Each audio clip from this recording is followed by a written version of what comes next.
ಪ್ರಿಯ ವೀಕ್ಷಕರೇ, ಈ ವಿಡಿಯೋವನ್ನು ಮೊದಲಿನಿಂದ ಕೊನೆಯವರೆಗೂ ಸ್ಕಿಪ್ ಮಾಡದೆ ಪೂರ್ತಿಯಾಗಿ ನೋಡಿರಿ. ಹಾಗೆ ಈ ನಮ್ಮ ಚಾನೆಲ್ ಸಬ್ಸ್ಕ್ರೈಬ್ ಮಾಡಿಕೊಳ್ಳಿ. ನಾವು ನಿಮಗಾಗಿ ಮಾಡುವ ಪ್ರತಿಯೊಂದು ವಿಡಿಯೋಗಳು ನಿಮಗೆ ನೋಟಿಫಿಕೇಶನ್ ಆಗಿ ದೊರೆಯಲು ಪಕ್ಕದಲ್ಲಿ ಬರುವಂತಹ ಬೆಲ್ ಐಕಾನ್ ಕ್ಲಿಕ್ ಮಾಡಿಕೊಳ್ಳಿ. ಓಂ ಶ್ರೀ ಗುರುಭ್ಯೋ ನಮಃ. ಓಂ ನಮೋ ಕಾಳಿಕಾಯೇ ನಮಃ. ವೀಕ್ಷಕರಿಗೆಲ್ಲ ಶ್ರೀ ಅಂಬಾ ಭವಾನಿ ಜ್ಯೋತಿಷ್ಯಂ ಚಾನಲ್ಗೆ ಆತ್ಮೀಯ ಸ್ವಾಗತ. ಈ ದಿನ ಇಬ್ಬರು ವ್ಯಕ್ತಿಗಳನ್ನು ದೂರ ಮಾಡ್ತಕ್ಕಂತಹ ಒಂದು ಅದ್ಭುತವಾದಂತಹ ತಾಂತ್ರಿಕ ಉಪಾಯವನ್ನು ತಿಳಿದುಕೊಳ್ಳೋಣ.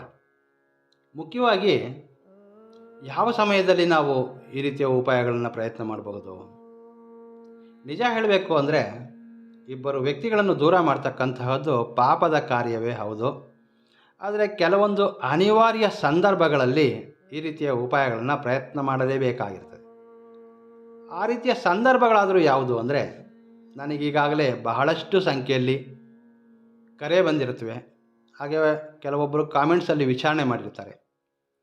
ಗುರುಗಳೇ, ಸಂತೋಷವಾದಂತಹ ನಮ್ಮ ದಾಂಪತ್ಯ ಜೀವನದಲ್ಲಿ ನನ್ನ ಪತಿ ಬೇರೊಬ್ಬ ಅಂದರೆ ಪರಸ್ತ್ರೀ ವ್ಯಾಮೋಹದಲ್ಲಿದ್ದಾರೆ, ಅಥವಾ ಪತ್ನಿ ಪರಪುರುಷನ ಸಂಘದಲ್ಲಿದ್ದಾರೆ.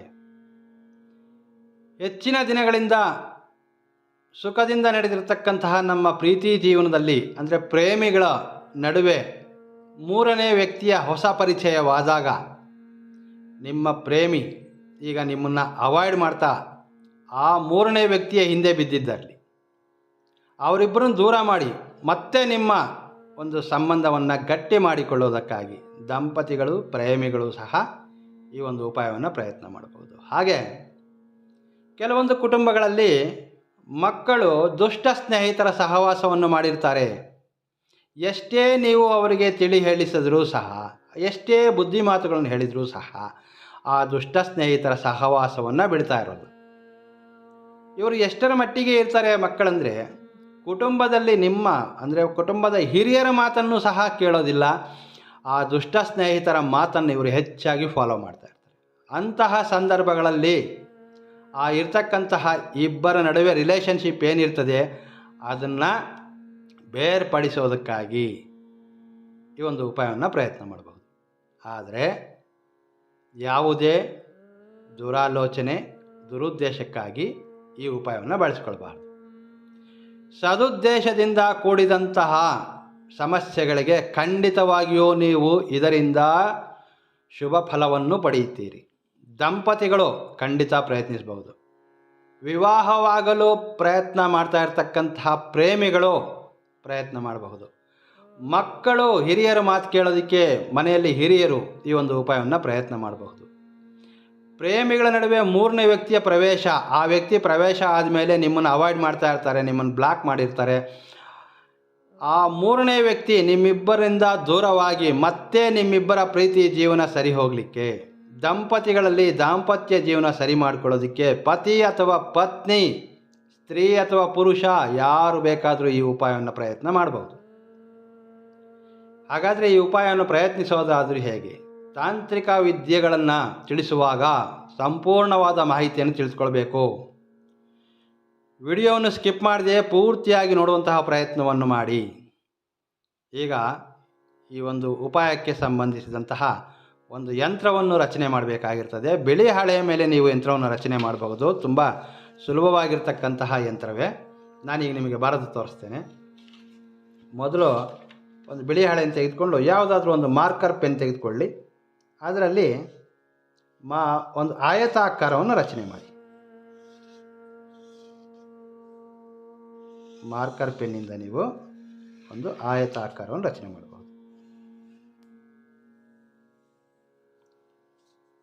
ಈ ರೀತಿ ಒಂದು ಆಯತಾಕಾರವನ್ನು ರಚನೆ ಮಾಡಿಕೊಳ್ಳಬೇಕು. ಬಿಳಿ ಹಾಳೆಯ ಮೇಲೆ ನೀವು ಈ ಒಂದು ಯಂತ್ರವನ್ನು ರಚನೆ ಮಾಡಬೇಕಾಗಿರ್ತದೆ. ಇದಾದ ನಂತರ ಇದರ ಒಳಭಾಗದಲ್ಲಿ ಮತ್ತೊಂದು ಆಯತಾಕಾರವನ್ನು ರಚನೆ ಮಾಡಬೇಕು. ಅನೇಕ ರೀತಿಯ ಸಮಸ್ಯೆಗಳಿಗೆ ಸಂಬಂಧಿಸಿದ ಹಾಗೆ ಬಹಳಷ್ಟು ತಾಂತ್ರಿಕ ಉಪಾಯಗಳನ್ನು ನನ್ನ ಚಾನಲ್ನಲ್ಲಿ ಅಪ್ಲೋಡ್ ಮಾಡಿದ್ದೇನೆ. ನೀವು ನಿಮಗಿರ್ತಕ್ಕಂತಹ ಸಮಸ್ಯೆಗಳಿಗೆ ನಮ್ಮ ಪ್ಲೇಲಿಸ್ಟಲ್ಲಿ ಒಂದು ಸರಿ ನೋಡಿ. ಅದರಲ್ಲಿ ಬಹಳಷ್ಟು ತಾಂತ್ರಿಕ ವಿಧಾನಗಳನ್ನು ತೋರಿಸಿದ್ದೇನೆ. ಅವುಗಳಲ್ಲಿ ನಿಮಗೆ ಮಾಡಲು ಯಾವುದು ಅನುಕೂಲ ಇದೆ, ಯಾವ ಒಂದು ವಿಧಾನವನ್ನು ನಿಮಗೆ ಪ್ರಯತ್ನ ಮಾಡಲು ಸಾಧ್ಯವಿದೆಯೋ ಅಂತಹ ಉಪಾಯಗಳನ್ನು ಆಯ್ಕೆ ಮಾಡಿಕೊಂಡು ನೀವು ಅವುಗಳನ್ನು ಪ್ರಯತ್ನ ಮಾಡಬಹುದು. ಈ ರೀತಿ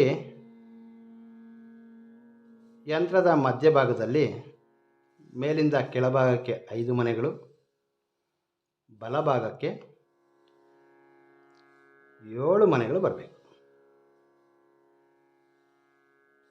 1 2 3 4 5 1 2 3 4 5 6 7 ಈ ರೀತಿ 5 ಮತ್ತು 7 ಮನೆಗಳು ಬರುವ ರೀತಿ ಯಂತ್ರವನ್ನು ರಚನೆ ಮಾಡಬೇಕು. ಕಾಣ್ತಾ ಇದೆಯಲ್ಲ ಸ್ನೇಹಿತರೆ. ಇದಾದ ನಂತರ ಇದರ ಮೇಲ್ಭಾಗದಲ್ಲಿ ಓಂ ನಮೋ ಮಹಾಕಾಳಿಯೇ ನಮಃ, ಮಹಾಕಾಳಿಯೇ ನಮಃ, ಕೆಳಭಾಗದಲ್ಲಿಯೂ ಸಹ ಓಂ ನಮೋ ಮಹಾಕಾಳಿಯೇ ನಮಃ. ತುಂಬ ಸುಲಭವಾಗಿರ್ತಕ್ಕಂತಹ ಪ್ರಯತ್ನ. ನೀವಿರುವ ಸ್ಥಳದಲ್ಲೇ ನಿಮ್ಮ ಒಂದು ಮನೆಯ ಯಾವುದೇ ಒಂದು ಕೊಠಡಿಯಲ್ಲಿ ಕುಳಿತು ನೀವು ಈ ಉಪಾಯವನ್ನು ಪ್ರಯತ್ನ ಮಾಡಬಹುದು. ಇದಾದ ನಂತರ ಯಂತ್ರದ ಎಡಬದಿಯಲ್ಲಿ ಓಂ ಕ್ಲೀಂ ತ್ರೀಂ ಐಂ ಎಂಬ ಬೀಜಾಕ್ಷರಗಳನ್ನು ಬರೆಯಬೇಕು. ಹಾಗೆ ಯಂತ್ರದ ಬಲಬದಿಯಲ್ಲೂ ಸಹ ಓಂ ಕ್ಲೀಂ ತ್ರೀಂ ಮತ್ತು ಐಂ ಎಂಬ ಬೀಜಾಕ್ಷರವನ್ನು ಬರೀಬೇಕು. ಓಂ ಕ್ಲೀಂ ತ್ರೀಂ ಐಂ ಎಂಬ 4 ಬೀಜಾಕ್ಷರಗಳನ್ನು ನಾವಿಲ್ಲಿ ಬರೆದಿದ್ದೇವೆ. ಯಂತ್ರದ ಮಧ್ಯಭಾಗದಲ್ಲಿರ್ತಕ್ಕಂತಹ ಮನೆಗಳಲ್ಲಿ ಈ ಕಾರ್ನರಲ್ಲಿ ಏನು ಮೂಲೆಗಳು 4 ಮೂಲೆಗಳಿದೆ, ಇಲ್ಲಿ ತ್ರೀಂ ಎಂಬ ಬೀಜಾಕ್ಷರವನ್ನು ಬರೀಬೇಕು. ತ್ರೀಂ 4 ಬದಿಯಲ್ಲೂ ತ್ರೀಂ ಎಂಬ ಬೀಜಾಕ್ಷರಗಳನ್ನು ಬರೆದುಕೊಳ್ಳಿ. ಇದಾದ ಮೇಲೆ ಈ ಯಂತ್ರದ ಮಧ್ಯಭಾಗದಲ್ಲಿ ಕೆಲವೊಂದು ಈಗ ಸಂಖ್ಯೆಗಳು ಬರೀಬೇಕು. ಅದು ಯಾವುದು ಅಂತ ನಾನು ನಿಮಗೆ ಸುಲಭವಾಗಿ ತಿಳಿಸ್ಕೊಟ್ಬಿಡ್ತೇನೆ. ಮೊದಲಿಗೆ 17 11 9 6 19. ಈಗ ಈ ಸಾಲಿನಲ್ಲಿರ್ತಕ್ಕಂತಹ ಸಂಖ್ಯೆಗಳನ್ನ ನಾವು ಮತ್ತೆ ಈ ಕೆಳಭಾಗದಲ್ಲಿರ್ತಕ್ಕಂತಹ ಸಾಲಿನಲ್ಲಿ ಬರೀಬೇಕು. ತುಂಬ ನಿಮಗೆ ಸುಲಭವಾಗಲಿ ಎಂದು ನಾನು ಈ ರೀತಿ ತೋರಿಸ್ತಾ ಇದ್ದೇನೆ. 17 11 9 6 19 ಎಂಬ ಸಂಖ್ಯೆಗಳು. ಈಗ ಉಳಿದಂತಹ ಈ 3 ಸಾಲಿನಲ್ಲಿಯೂ ಸಹ ಇಲ್ಲಿ 55 11 8 19 21 11 8 ಎಂಬ ಸಂಖ್ಯೆಯನ್ನು ಬರೀಬೇಕು. ಈಗ ಎರಡನೇ ಸಾಲಿನಲ್ಲಿ ಅಂದರೆ ಮಧ್ಯ ಸಾಲು, ಯಂತ್ರದ ಇದು ಮಧ್ಯ ಸಾಲಾಗಿರುತ್ತೆ. ಈ ಸಾಲಲ್ಲಿ 11 19 21 55 8 11 ಮತ್ತು 6 ಎಂಬ ಸಂಖ್ಯೆಯನ್ನು ಬರೆದುಕೊಳ್ಳಿ. ಕಾಣ್ತಾ ಇದೆಯಾ ಸ್ನೇಹಿತರೆ?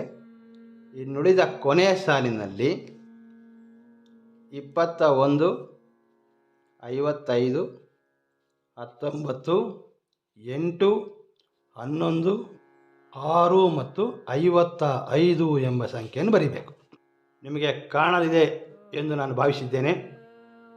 ಯಂತ್ರದ ಮೇಲ್ಬದಿಯಲ್ಲಿ ಈ ಉಪಾಯವನ್ನು ನೀವು ಪ್ರಯತ್ನ ಮಾಡ್ತಿದ್ದೀರಿ. ನಿಮ್ಮ ಹೆಸರನ್ನು ಈ ಯಂತ್ರದ ಮೇಲ್ಭಾಗದಲ್ಲಿ ಬರೆಯಿರಿ. ಇದಾದ ನಂತರ ಇದರ ಮಧ್ಯಭಾಗದಲ್ಲಿ ಒಂದು ಎಕ್ಸ್ ಚಿಹ್ನೆಯನ್ನು ಬರೀಬೇಕು. ಎಕ್ಸ್ ಚಿಹ್ನೆಯನ್ನು ಬರೆದು ನೀವು ಯಾರ ಪರವಾಗಿ ಈ ಒಂದು ಉಪಾಯವನ್ನು ಪ್ರಯತ್ನ ಮಾಡ್ತಿದ್ದೀರಿ, ಇಲ್ಲಿ ನಿಮ್ಮ ಪರವಾಗಿರ್ತಕ್ಕಂತಹ ವ್ಯಕ್ತಿಯ ಹೆಸರನ್ನು ಬರೆಯಿರಿ. ನಂತರ ಒಂದು ಎಕ್ಸ್ ಚಿಹ್ನೆಯನ್ನು ಬರೆದು ನೀವು ಯಾವ ವ್ಯಕ್ತಿಯನ್ನಾದರೆ ದೂರ ಮಾಡಲು ಹೊರಟಿದ್ದೀರಿ ಆ ವ್ಯಕ್ತಿಯ ಹೆಸರನ್ನು ಕೊನೆಯಲ್ಲಿ ಬರೆಯಿರಿ. ಇಲ್ಲಿ 3 ಹೆಸರುಗಳನ್ನು ಬರೆಯಬೇಕಾಗಿರ್ತದೆ. ಈಗ ಒಬ್ಬ ಸ್ತ್ರೀ ಅಂದರೆ ಒಬ್ಬ ಪತ್ನಿ ತನ್ನ ಪತಿ ಬೇರೊಬ್ಬ ಪರಸ್ತ್ರೀ ವ್ಯಾಮೋಹದಲ್ಲಿದ್ದಾನೆ ಎಂದು ತಿಳಿಯೋಣ. ಉದಾಹರಣೆಗೆ ಹೇಳ್ತಾ ಇದ್ದೇನೆ. ಸೊ ಇಲ್ಲಿ ಸ್ತ್ರೀ ಪ್ರಯತ್ನ ಮಾಡ್ತಾ ಇದ್ದಾರೆ ಈ ಒಂದು ಉಪಾಯವನ್ನು. ಹಾಗಾಗಿ ಮೊದಲು ಈ ಉಪಾಯವನ್ನು ಪ್ರಯತ್ನ ಮಾಡ್ತಾ ಇರ್ತಕ್ಕಂತಹ ನೀವು ಸ್ತ್ರೀಯಾಗಿದ್ದರೆ ನಿಮ್ಮ ಹೆಸರು, ನಂತರ ಎಕ್ಸ್ ಚಿಹ್ನೆ, ನಂತರ ನಿಮ್ಮ ಪತಿಯ ಹೆಸರು, ನಂತರ ಎಕ್ಸ್ ಚಿಹ್ನೆ. ಇಲ್ಲಿ ಯಾವ ವ್ಯಕ್ತಿಯನ್ನಾದರೂ ನೀವು ದೂರ ಮಾಡಬೇಕಾಗಿದ್ದೀರಿ, ದುಷ್ಟ ಸ್ನೇಹಿತರಿರ್ಬೋದು ಅಥವಾ ಪರಸ್ತ್ರೀ ಪರಪುರುಷನಿದ್ದಾನಲ್ಲ, ಈ ಕೊನೆಯಲ್ಲಿ ಅವರ ಹೆಸರನ್ನು ಬರೆಯಬೇಕಾಗಿರ್ತದೆ. ಇದು ಈ ತಂತ್ರಕ್ಕೆ ಸಂಬಂಧಿಸಿದಂತಹ ಯಂತ್ರ ರಚನೆ. ವೀಕ್ಷಕರೇ, ಯಂತ್ರವನ್ನು ರಚನೆ ಮಾಡುವಾಗ ತಾವು ಏಕಾಂತದಲ್ಲಿರಬೇಕು. ಪೂರ್ವಕ್ಕೆ ಮುಖ ಮಾಡಿ ನಿಮ್ಮ ಮನೆಯ ಯಾವುದೇ ಕೋಣೆಯಲ್ಲಾದರೂ ಸಹ ಕುಳಿತು ಈ ಒಂದು ಉಪಾಯವನ್ನು ಪ್ರಯತ್ನ ಮಾಡಬಹುದು. ಇದಾದ ನಂತರ ನಮಗೆ ಇನ್ನು ಕೆಲವೊಂದು ವಸ್ತುಗಳ ಅಗತ್ಯವಿರುತ್ತದೆ. ಅದು ಏನು ಅಂದರೆ ನೋಡಿ, ಲವಂಗಗಳು. ಈ ಲವಂಗಗಳಿಗೆ ಆಕರ್ಷಣಾ ಶಕ್ತಿ ಹೆಚ್ಚಾಗಿರ್ತದೆ. ಅಂದರೆ ವಶೀಕರಣ ತಂತ್ರಗಳು ಹಾಗೆ ಶತ್ರುನಾಶನ ತಂತ್ರಗಳಲ್ಲಿ ಈ ಅಡುಗೆ ಕೋಣೆಯಲ್ಲಿ ಸುಲಭವಾಗಿ ಸಿಗ್ತಕ್ಕಂತಹ ಈ ಲವಂಗಗಳಿಗೆ ನಾವು ಹೆಚ್ಚಿನ ಪ್ರಾಮುಖ್ಯತೆಯನ್ನು ಕೊಡ್ತೇವೆ. ಇದು ಮತ್ತು ಮೆಣಸು, ಈ ಒಂದು ಉಪಾಯದಲ್ಲಿ ನಾವೀಗ ಮೆಣಸನ್ನು ಸಹ ಬೆಳೆಸ್ತಾ ಇದ್ದೇವೆ. ಈಗ ನಮಗೆ ಇಲ್ಲಿ 7 ಸಂಖ್ಯೆಯಲ್ಲಿ ಲವಂಗಗಳು ಬೇಕು. ಅದು ಯಾವ ರೀತಿ ಇರಬೇಕಂದ್ರೆ ನೋಡಿ, ಕಡ್ಡಿ ರೂಪದಲ್ಲಿರಬಾರ್ದು. ನಾನು ಪ್ರತಿ ಬಾರಿ ನನ್ನ ಒಂದು ವಿಡಿಯೋಗಳಲ್ಲಿ ತೋರಿಸ್ತೇನೆ ನಿಮಗೆ. ಈ ರೀತಿ ಲವಂಗದಲ್ಲಿ ಸ್ಪಷ್ಟವಾಗಿ ಕಾಣ್ತಾ ಇರ್ತಕ್ಕಂತಹ ಹೂ ಇರಬೇಕು. ಈ ರೀತಿಯ ಲವಂಗಗಳನ್ನು ನಾವು ಈಗ 7 ಸಂಖ್ಯೆಯಲ್ಲಿ ತೆಗೆದುಕೊಳ್ಳೋಣ. ನಮಗೆ 7 ಲವಂಗಗಳ ಅಗತ್ಯವಿದೆ. ಇಲ್ಲಿ ಹೂ ಇರಬೇಕು, ಕಡ್ಡಿಯ ರೂಪದಲ್ಲಿರಬಾರ್ದು. ಈಗ ನಾವು ಆ 7 ಲವಂಗಗಳನ್ನು ಯಂತ್ರದ ಮೇಲಿಡಬೇಕು. ನಂತರ ಕಪ್ಪು ಮೆಣಸು, ಕಾಳು ಮೆಣಸು ಅಂತ ಅಡುಗೆ ಕೋಣೆಯಲ್ಲಿ ಸುಲಭವಾಗಿ ಸಿಗ್ತಕ್ಕಂತಹ ವಸ್ತು ಮೆಣಸು, ಪೆಪ್ಪರ್, ಬ್ಲಾಕ್ ಪೆಪ್ಪರ್ ಅಂತ ಹೇಳ್ತಾರೆ. ಇದು ಸಹ ನಮಗೆ 7 ಸಂಖ್ಯೆಯಲ್ಲಿ ಬೇಕಾಗಿರ್ತದೆ. ಸೊ ನಾವೀಗ ಅದನ್ನು ಸಹ 7 ಸಂಖ್ಯೆಯಲ್ಲಿ ಈ ಯಂತ್ರದ ಮೇಲೆ ಇಟ್ಕೊಳ್ಳೋಣ. ಬಹಳ ವೀಕ್ಷಕರು, ಗುರುಗಳೇ, ಈ ವಿಚಾರದ ಬಗ್ಗೆ ಯಾವುದಾದರೂ ಪರಿಹಾರದ ವಿಡಿಯೋಗಳನ್ನು ತೋರಿಸಿಕೊಡಿ ಎಂದು ಅನೇಕರು ಕರೆ ಮಾಡಿ ವಿಚಾರಣೆ ಮಾಡಿದರು. ಹಾಗಾಗಿ ನಿಮ್ಮೆಲ್ಲರ ಒಂದು ಕೋರಿಕೆಯ ಮೇಲೆ ಅಂತಲೇ ತಿಳ್ಕೊಳ್ಳಿ ಈ ದಿನ ಈ ಒಂದು ಉಪಾಯವನ್ನು ನಾನು ನಿಮಗೆ ತೋರಿಸ್ಕೊಡ್ತಾ ಇದ್ದೇನೆ. ಆದರೆ ನಾನು ಆಗಲೇ ಹೇಳಿದೆ, ಉದ್ದೇಶ ಚೆನ್ನಾಗಿರಬೇಕು. ವಿನಾಕಾರಣ ಯಾರಿಗೇ ಒಬ್ಬರಿಗೆ ಸಮಸ್ಯೆ ಮಾಡಲಿಕ್ಕೆ ನಾವು ಈ ರೀತಿ ಉಪಾಯಗಳನ್ನ ಪ್ರಯತ್ನ ಮಾಡಬಾರ್ದು. ಇದಾದ ನಂತರ ಒಂದು ಲೆಮನ್ ತೆಗೆದುಕೊಳ್ಬೇಕು. ಲೆಮನ್ ಮೇಲೆ ನೀವು ಈ ಉಪಾಯವನ್ನು ಪ್ರಯತ್ನ ಮಾಡ್ತಿದ್ರೆ ಮೊದಲಿಗೆ ಲೆಮನ್ ಮೇಲೆ ನಿಮ್ಮ ಹೆಸರು, ಅಂದರೆ ಲಿಂಬೆ ಹಣ್ಣಿನ ಮೇಲೆ ಒಂದು ನಿಮ್ಮ ಹೆಸರು ಬರೀಬೇಕು. ಈ ರೀತಿ ಮಧ್ಯಭಾಗದಲ್ಲಿ ಒಂದು ಎಕ್ಸ್ ಚಿಹ್ನೆ ಹಾಕಿ, ಯಾವ ವ್ಯಕ್ತಿಯನ್ನು ನೀವು ದೂರ ಹೋಗಬೇಕು, ಯಾವ ವ್ಯಕ್ತಿ ನಿಮಗಿಂತ ದೂರ ಹೋಗಬೇಕಂತ ಇದ್ದಾರೆ ಅವರಿಗಾಗಿ ನಾವು ಈ ಉಪಾಯವನ್ನು ಪ್ರಯತ್ನ ಮಾಡ್ತಾ ಇರೋದು. ಸೊ ಅವರು ಒಂದು ಹೆಸರನ್ನು ನಾವು ಕೊನೆಯಲ್ಲಿ ಬರೀಬೇಕಾಗಿರ್ತದೆ. ಉಪಾಯ ಪ್ರಯತ್ನ ಮಾಡ್ತಾ ಇರ್ತಕ್ಕಂಥವರ ಹೆಸರು ಮೊದಲಿರಬೇಕು. ನಂತರ ಯಾರು ನಿಮಗೆ ಅನುಕೂಲವಾಗಿರಬೇಕು, ಯಾರು ನಿಮಗೆ ಫೇವರ್ ಆಗಿರಬೇಕು ನಿಮ್ಮ ಕುಟುಂಬದಲ್ಲಿ, ಆ ವ್ಯಕ್ತಿಯ ಹೆಸರನ್ನು ಎಕ್ಸ್ನ ಕೆಳಭಾಗದಲ್ಲಿ ಬರೀಬೇಕು. ಈ ರೀತಿ ಈಗ ದೂರ ಮಾಡಬೇಕು ಅಂತ ಇರ್ತಕ್ಕಂತಹ ವ್ಯಕ್ತಿಯ ಹೆಸರನ್ನು ಲಿಂಬೆ ಹಣ್ಣಿನ ಹಿಂಬದಿಯಲ್ಲಿ ಬರೆಯೋಣ. ಯಾವ ವ್ಯಕ್ತಿ ಈಗ ನಮ್ಮಿಂದ ದೂರ ಹೋಗಬೇಕಿದ್ದಾನೆ ಆ ವ್ಯಕ್ತಿ ಹೆಸರನ್ನ ಲಿಂಬೆ ಹಣ್ಣನ್ನು ಹಿಂಬದಿಯಲ್ಲಿ ಮಾರ್ಕರ್ನ ಸಹಾಯದಿಂದ ಬರೆದಿಟ್ಕೊಳ್ಬೇಕು. ಈಗ ನಾವು ರಚನೆ ಮಾಡಿ ಇರ್ತಕ್ಕಂತಹ ಯಂತ್ರದ ಮೇಲೆ ನಾವು ಈ ಲಿಂಬೆ ಹಣ್ಣನ್ನು ಸಹ ಇಟ್ಕೊಳ್ಬೇಕು. ಇದಾದ ನಂತರ ಲಿಂಬೆ ಹಣ್ಣಿನ ಸಮ್ಮುಖದಲ್ಲಿ ಕುಳಿತು ಈ ಒಂದು ಉಪಾಯಕ್ಕೆ ಸಂಬಂಧಿಸಿದಂತಹ ಮಂತ್ರವನ್ನು ಜಪಿಸಬೇಕು. ಮಂತ್ರ ಓಂ ಕ್ರಾಂ ಕ್ರೀಂ ಕ್ರೋಂ ಅಮುಖಂ ದಹ ದಹ ಅನಹನ ಸ್ವಾಹ. ತುಂಬ 2 ಸಾಲಲ್ಲಿರ್ತಕ್ಕಂತಹ ಮಂತ್ರ, ಸುಲಭವಾಗಿದೆ. ಓಂ ಕ್ರಾಂ ಕ್ರೀಂ ಕ್ರೋಂ ಅಮುಖಂ ದಹ ದಹ ಹನಹನ ಸ್ವಾಹ. ಈ ಮಂತ್ರವನ್ನು ಜಪಿಸುವಾಗ ಅಮುಖಂ ಎಂಬ ಪದವನ್ನು ತಾವು ಓದಬಾರ್ದು. ಅಮುಖಂ ಎಂಬ ಪದದ ಬದಲಿಗೆ ಈ ಕೊನೆಯಲ್ಲಿ ಬರೆದಿರ್ತಿರಲ್ಲ ವ್ಯಕ್ತಿ, ದೂರ ಹೋಗಬೇಕಾಗಿರ್ತಕ್ಕಂತಹ ಪರಸ್ತ್ರೀ ಪರಪುರುಷ ದುಷ್ಟ ಸ್ನೇಹಿತ ಯಾರಿದ್ದಾರೆ ಅವರ ಹೆಸರನ್ನು ಅಮುಖಂ ಎಂಬ ಪದದ ಬದಲಿಗೆ ಅವರ ಹೆಸರನ್ನು ಸೇರಿಸಿ ನೀವು ಈ ಮಂತ್ರವನ್ನು ಓದಬೇಕಾಗಿರ್ತದೆ. 108 ಬಾರಿ ಈ ಒಂದು ಮಂತ್ರವನ್ನು ಜಪಿಸಬೇಕಾಗಿರ್ತದೆ. ಈ ಒಂದು ಉಪಾಯವನ್ನು ಮಂಗಳವಾರದಂದು ಸಂಜೆ 6:30 ನಂತರ ಮಧ್ಯರಾತ್ರಿ 12 ಗಂಟೆಯ ಒಳಗಾಗಿ ಯಾವುದೇ ಸಮಯದಲ್ಲಾದರೂ ಈ ಒಂದು ಉಪಾಯವನ್ನು ಪ್ರಯತ್ನ ಮಾಡಬಹುದು. ಮಂಗಳವಾರ ಸಂಜೆ 6:30 ನಂತರ ಮಧ್ಯರಾತ್ರಿಯ ಮಧ್ಯಕಾಲದಲ್ಲಿ ಈ ಉಪಾಯವನ್ನು ಪ್ರಯತ್ನ ಮಾಡಬಹುದು.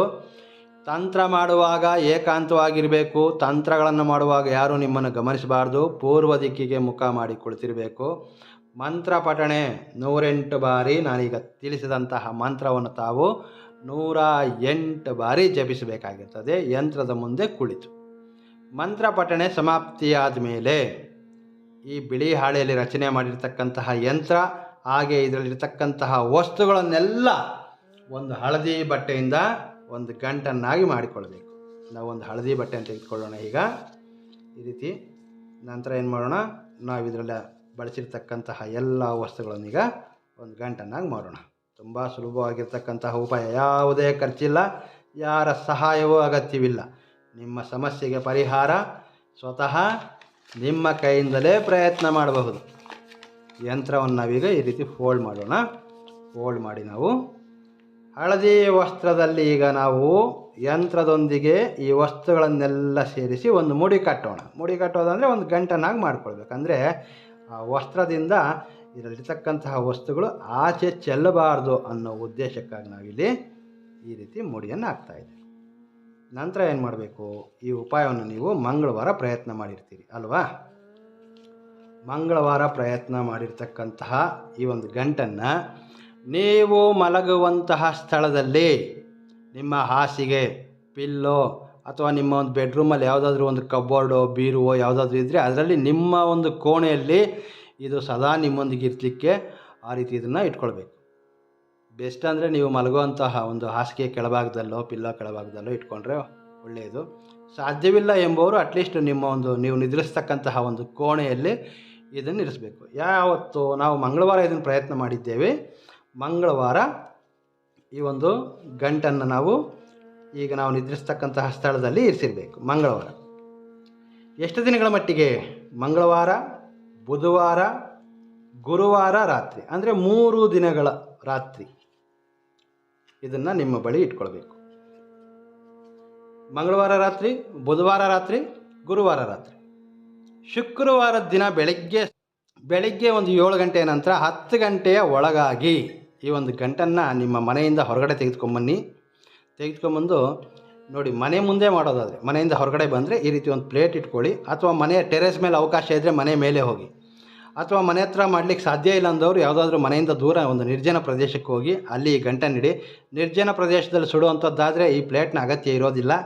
ನೀವು ನೆಲದ ಮೇಲೂ ಸಹ ಈ ಒಂದು ಗಂಟನ್ನಿಟ್ಟು ಇದನ್ನು ಸುಡಬೇಕಾಗಿರ್ತದೆ. ಮನೆ ಬಳಿ ಸುಡ್ತಕ್ಕಂಥ ರೀತಿ ಒಂದು ಪ್ಲೇಟ್ ಇಟ್ಕೊಂಡು ಪ್ಲೇಟಲ್ಲಿ ಇದನ್ನು ಇಟ್ಬಿಟ್ಟು ಯಾವುದೇ ವಸ್ತುಗಳನ್ನು ಬಳಸಬಾರ್ದು. ಕೇವಲ ಕರ್ಪೂರದಿಂದಲೇ ನಾವು ಈ ಒಂದು ಗಂಟನ್ನು ಸುಡಬೇಕಾಗಿರ್ತದೆ ಸಂಪೂರ್ಣವಾಗಿ. ಕರ್ಪೂರ ಸ್ವಲ್ಪ ಹೆಚ್ಚಿಗೆ ಬೇಕಾಗಬಹುದು, ಯಾಕಂದರೆ ಇಲ್ಲಿ ನಮಗೆ ಲೆಮನ್ ಅಂದರೆ ಲಿಂಬೆಹಣ್ಣು ಸುಡಬೇಕಾಗಿರ್ತದೆ. ಹಾಗಾಗಿ ಸ್ವಲ್ಪ ಹೆಚ್ಚಿನ ಮಟ್ಟದ ಕರ್ಪೂರ ನಮಗೆ ಅಗತ್ಯ ಇರ್ತದೆ. ಇಲ್ಲಿ ಸಂಪೂರ್ಣವಾಗಿ ಈ ಯಂತ್ರ ಸುಡುವವರೆಗೂ ನಾವು ಕರ್ಪೂರವನ್ನು ಬಳಸಬೇಕು. ಕರ್ಪೂರದಿಂದಲೇ ನಾವು ಈ ಒಂದು ಇದನ್ನು ಸುಡಬೇಕಾಗಿರ್ತದೆ. ಈಗ ನಾವು ಇದನ್ನು ಸುಡುವಾಗ ನಾನೀಗ ತಿಳಿಸಿದಂತಹ ಮಂತ್ರವನ್ನು ನಾವು ಮಂತ್ರ ಪ್ರಯೋಗ ಮಾಡುವಂಥ ದಿವಸ ನಾವು 108 ಬಾರಿ ಈ ಒಂದು ಮಂತ್ರವನ್ನು ಜಪಿಸಿದ್ದೇವೆ. ಈಗ ನಾವು ಯಂತ್ರ ಮತ್ತು ಲಿಂಬೆಹಣ್ಣನ್ನು ಸಂಪೂರ್ಣವಾಗಿ ಸುಡುವಾಗ ನಾವೇನು ಮಾಡಬೇಕು, ನಾನೀಗ ತಿಳಿಸಿದಂತಹ ಇದಕ್ಕೆ ಮೊದಲು ತೋರಿಸಿಕೊಟ್ನಲ್ಲ ಆ ಒಂದು ಮಂತ್ರವನ್ನು ತಾವು ಇನ್ನೊಂದು ಬಾರಿ 16 ಬಾರಿ ಮತ್ತೊಮ್ಮೆ ಈಗ ನಾವು ಈ ಮಂತ್ರವನ್ನು ಜಪ ಮಾಡಬೇಕಾಗಿರ್ತದೆ. ನೋಡಿ, ಸಂಪೂರ್ಣವಾಗಿ ಬರ್ನ್ ಆಗಬೇಕು. ಕರ್ಪೂರ ಹೆಚ್ಚಿನ ಸಂಖ್ಯೆಯಲ್ಲಿ ಬೇಕಾಗ್ಬೋದು, ನೀವು ಕರ್ಪೂರ ಬಳಸ್ತಾ ಬನ್ನಿ. ಸಂಪೂರ್ಣವಾಗಿದ್ದು ಸುಟ್ಟು ಭಸ್ಮವಾಗಬೇಕು. ನೀವು ಮನೆಯ ಬಳಿ ಮಾಡಿ, ಮನೆಯಿಂದ ಹೊರಗಡೆ ಹೋಗಿ ಮಾಡಿ, ಅಥವಾ ನಿರ್ಜನ ಪ್ರದೇಶಕ್ಕಾದರೂ ಈ ಒಂದು ವಸ್ತುವನ್ನು ತೆಗೆದುಕೊಂಡು ಅಲ್ಲಿ ಸುಡಬಹುದು. ಅಲ್ಲಿ ಸುಡುವಾಗ ನಿಮಗೆ ತಟ್ಟೆ ಅಗತ್ಯ ಇರೋದಿಲ್ಲ.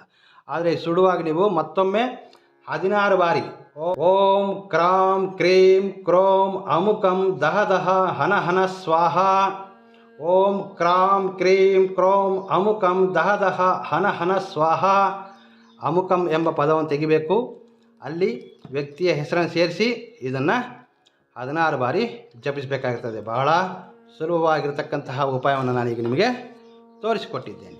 ಈಗ ನಾನು ಹೇಳಿದಂತಹ ಈ ಒಂದು ಉಪಾಯವನ್ನು ಪ್ರಯತ್ನ ಮಾಡೋದ್ರಿಂದ ಆ ಇಬ್ಬರು ವ್ಯಕ್ತಿಗಳ ನಡುವೆ ಇರತಕ್ಕಂತಹ ಬಂಧ ಅಂದರೆ ಅವ್ರದ್ದೊಂದು ಏನು ರಿಲೇಷನ್ಶಿಪ್ ಇರ್ತದೆ, ಸ್ನೇಹಿತರಿರ್ಬೋದು ಅಥವಾ ನಿಮ್ಮ ಪತಿ ಪತ್ನಿ ಮೂರನೇ ವ್ಯಕ್ತಿ ಜೊತೆಯಲ್ಲಿ ಯಾವುದೇ ಒಂದು ಸಂಪರ್ಕದಲ್ಲಿದ್ದರೆ ಯಾವುದೋ ಒಂದು ಮಾರ್ಗದಲ್ಲಿ ಅವರಿಬ್ಬರ ನಡುವೆ ಭಿನ್ನಾಭಿಪ್ರಾಯಗಳು ಉಂಟಾಗುತ್ತವೆ. ದ್ವೇಷ, ಅಸೂಯೆ ಉಂಟಾಗಿ ಅವರು ತಾವಾಗಿಯೇ ಒಬ್ಬರಿಂದೊಬ್ಬರು ದೂರ ಹೋಗ್ತಾರೆ.